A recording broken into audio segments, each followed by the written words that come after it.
Stellantis, they've finally decided they want to use Tesla's NACS chargers, but bizarrely, they've decided to use them but not do any kind of deals or any kind of partnership with Tesla and their supercharger network. Now, they're the only brand in the world who have made this kind of strange decision. Hello, my friends. Welcome to the channel. I'm Sam Evans. You're watching the Electric Viking. It's great to see you. Just want to say a big shout out and thank you to our Patreon supporters. If you can support us on Patreon, that'd be amazing. I'll put a link in the channel below.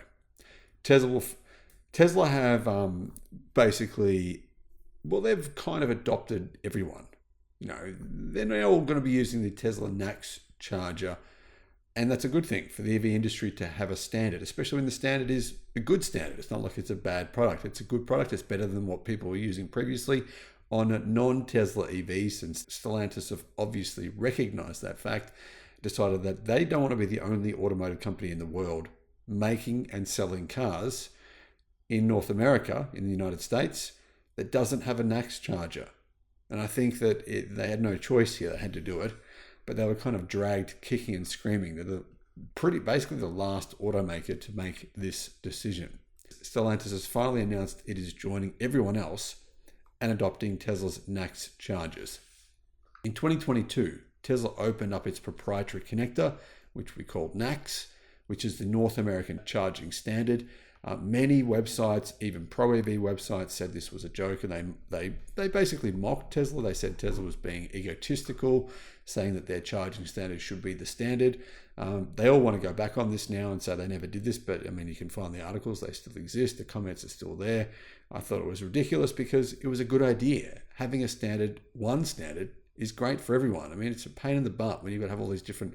Right now in this room, I think I've got 9 different cables. 9. And that's just for a pretty minimal number of products. Why would you want to do that if you don't have to? Especially when 8 of those 9 are not that good. One of them is pretty good, USB-C. It's pretty universal now. And that's a good thing that most devices can use that. But it's still a pain that I have to have so many different devices. I've got one device for my bike. I've got one device for my triathlon bike. I've got one device for my skateboard. I've got I've got probably 1 million different charging cables. It's a massive pain. So one charging standard for every EV is what we want to have. So Tesla convinced automakers, apparently, according to Electric, they say Tesla managed to convince automakers to get on board by using its supercharger network as a carrot. There's no proof that that's actually true. We do know that Ford signed an agreement with Tesla to use its supercharger network, but I believe Tesla wanted to use its supercharger network because it wanted to make money. That's the whole point. I mean, I think Electric's missing the point here. The point for Tesla was the supercharger network.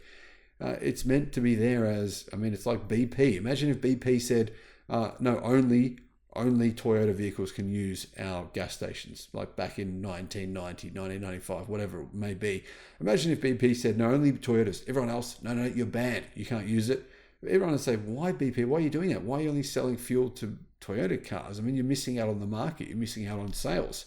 So I don't think Tesla made this decision as a carrot on the end of a stick. I think that's just ridiculous. The truth is that it's simply most likely a financial decision. Because think about it this way, right? Tesla is installing batteries underneath a lot of its chargers. It can take energy from the grid when energy is free or very, very cheap. It's actually going to be free in the future very often. Once we have more renewables will send massive amounts of power into the grid. We may be able to soak up that power. And at those points in time, Tesla can take power out of the grid virtually for free and then sell it to people paying pretty high amounts of money at their superchargers or their new gas stations. The new gas station, of course, is electric. Why would it not make more sense that Tesla would want other car brands and owners investing in Tesla being able to build more supercharger networks, more stations to make more money? So ultimately, I think we've got to keep our eyes on the prize here. Tesla wasn't doing this as a carrot on the end of a stick. They were doing this in order to get more customers, probably, a factor of 10, probably to 10x their customers in the future, maybe even more than that.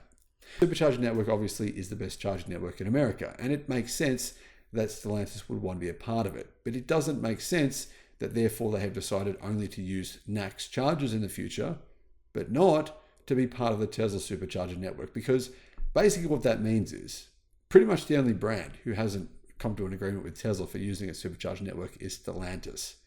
Does that make you want to go and buy a Stellantis EV if you can't use the best charging network in North America and everyone else can? Or your buddies are like, hey man, let's go charge our EVs. And you go, oh, I can't, sorry.